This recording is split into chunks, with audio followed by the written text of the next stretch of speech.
So before I jump to the next point, हमने अभी तक क्या देखा, हमने सिर्फ 2-3 बातें जानने की कोशिश की। हमने ये देखा नदर्न हेमिस्फीयर में कितना % लैंड एरिया है, कितना % वाटर है, और कॉन्टिनेंट्स एंड ओशन का लोकेशन क्या क्या है। So now we are moving towards our next. देखेंगे तो हमें फोकस क्या क्या करना है। हमें अब फोकस करना है, हम फोकस करेंगे shape of the oceans, location of the continents and oceans, 4 important lines, what are latitudes and longitudes, and 4 important lines crossing which continent। अब हम एक एक करके इन सब चीज़ों के ऊपर फोकस करेंगे। तो again we will see our world map. तो अब इस वर्ल्ड मैप को अगर आप देख रहे हैं तो जल्दी जल्दी से आप कुछ चीज़ें नोट करिए। सबसे पहले हम ओशन के ऊपर फोकस कर लेते हैं, ओशंस। ठीक है, ओशंस अगर आप देखते हैं, अगर आप ओशंस की बात करते हैं तो आप देखिए आर्कटिक ओशन, ठीक है, आर्कटिक ओशन आपको दिखाई दे रहा है, वो कहाँ पर है, नॉर्थ पोल के पास में आर्कटिक ओशन है। ठीक है, वो ऊपर है, बिल्कुल नॉर्थ पोल के पास है। फिर आप देखिए अटलांटिक ओशन। अब अटलांटिक ओशन को आप थोड़ा ध्यान से देखिए। अटलांटिक ओशन आप देखेंगे तो देखिए एस बना रहा है। देखो मेरी जो लाइन पेन जा रहा है मेरा, उसको फोकस करिए। तो Atlantic ocean is forming a S shape. So this we have learned by looking at world map only। आपने क्या देखा, अटलांटिक ओशन। अटलांटिक ओशन का क्या शेप है, S shape. This we understood. Okay, Atlantic ocean S shape का ocean है। फिर आप देखिए ये है इंडियन ओशन। इंडियन ओशन देखिए आप, ये सारा इंडियन ओशन है। अब देखिए इंडियन ओशन की एपेक्स कहाँ है, यहाँ तक ये सारा इंडियन ओशन है। तो ये क्या बना रहा है, Indian ocean is forming a triangular shape. तो क्या शेप बन रही है, ट्रायंगल। ठीक है, फिर आपको एक और ओशन में दिखा देती हूँ। तो ये गोल है, तो इसलिए मैं आपको पैसिफिक ओशन का दिस मैप दिखाऊंगी। देखिए नॉर्थ अमेरिका इधर चला गया या एशिया आ गया, तो ये पैसिफिक ओशन है। तो पैसिफिक ओशन का क्या शेप है, देखिए पैसिफिक ओशन का, ये देखिए रोम्बॉइड शेप कहते हैं इसको, रोम्बॉइड। ये रोम्बस बन रहा है। रोम्बस क्या होता है, एक 4 साइड्स वाला फिगर होता है। तो एक रोम्बस बन गया। This is Pacific ocean. यहाँ पे ऑस्ट्रेलिया आ गया, देखो this is north America, South America, Australia and Asia. ये एशिया है, तो ये पैसिफिक ओशन है। आई होप आपको दिखाई दे रहा है, आपको समझ में आ रहा है। फाइन, तो ये हमने देखा शेप ऑफ द ओशन की हमने बात की। तो इसमें हमने देखा, हमने सारे ओशंस का शेप देखा। ओशंस का शेप अगर हमने देखा तो फटाफट क्विक रिवाइज, अगर हम ओशंस देखते हैं तो ओशन का हमने शेप देखा। आर्कटिक ओशन, ठीक है, आर्कटिक ओशन जो है that is confined to the north pole only. Atlantic ocean जो है उसका एस शेप था।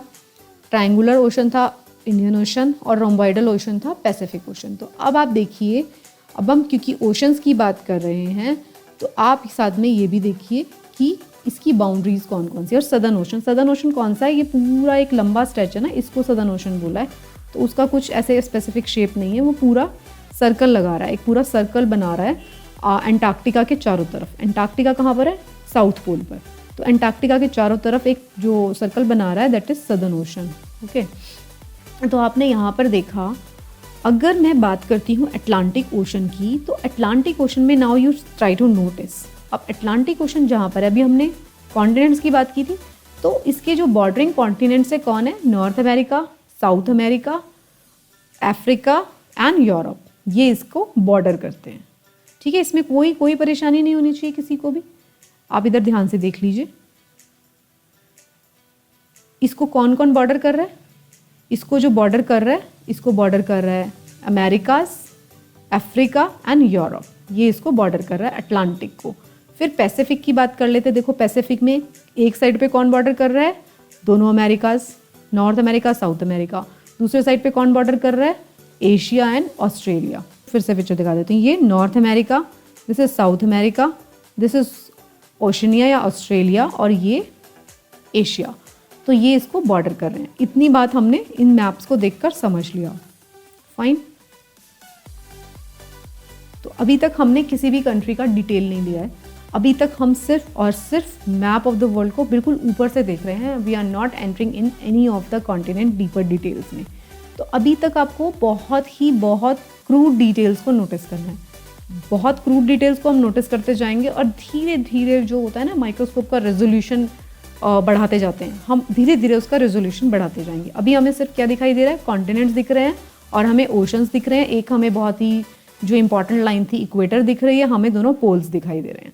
This is pole, this is pole, okay, ये सब हमको दिखाई दे रहा है। अभी हम सिर्फ उतना ही देख रहे हैं, अभी हम बहुत ज़्यादा फोकस करके नहीं देख रहे हैं चीज़ों को। Now we will start raising our focus. तो अब हमें क्या देखना है, सबसे पहले हमने देख लिया शेप ऑफ द ओशन, देख लिया location of the continent and ocean check कर लिया हमने। ये हमने अभी पूरा चेक नहीं किया, चलो दोबारा से आप एक बार देख लो। लोकेशन क्या है, देखो ये इक्वेटर है, पैसिफिक ओशन दोनों कॉन्टिनेंट्स में, अटलांटिक दोनों कॉन्टिनेंट्स में, आर्कटिक सिर्फ नदर्न हेमिस्फीयर में पोल पर ही है, इंडियन दोनों में, सदर्न ओशन सिर्फ सदर्न हेमिस्फीयर में। इसमें तो कोई टेंशन नहीं है, this is a simple thing जो हम अभी देख चुके हैं। 4 important lines. Now we will focus on 4 important lines. पहले हम नदर्न हेमिस्फीयर का कुछ डिटेल पढ़ लेते हैं। अभी हमने पढ़ा नदर्न हेमिस्फीयर के बारे में पढ़ा था। नदर्न हेमिस्फीयर में क्या है, has water land ratio is 60:40। ये क्या बात है, फिर से देखिए आप क्या बात है ये।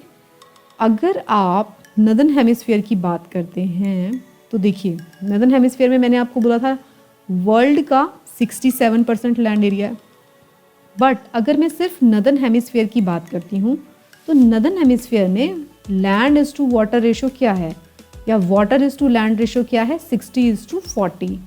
मतलब 60% वाटर है और 40% लैंड है नदर्न हेमिस्फीयर का। नदर्न हेमिस्फीयर में इटसेल्फ 60:40 का रेशो है।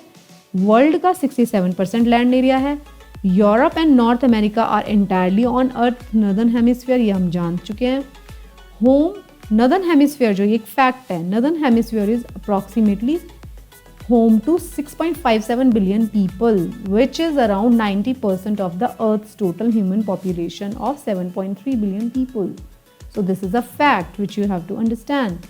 अगर आप दोबारा से देखिए मैप एक बार, देखो पूरा का पूरा अमेरिका, पूरा का पूरा यूरोप, पूरा का पूरा मेजॉरिटी ऑफ एशिया, आधा नॉर्थ अमेरिका, आधा अफ्रीका, सब कुछ तो इधर है भाई। तो सारे पॉपुलस कंट्रीज़ जो हैं वो तो यहीं पर है, China, India, Bangladesh, Pakistan, Nepal, African countries, ये तो सब इधर ही है। तो वर्ल्ड की 90% जो पॉपुलेशन है वो भी नदर्न हेमिस्फीयर में ही कन्फाइंड है।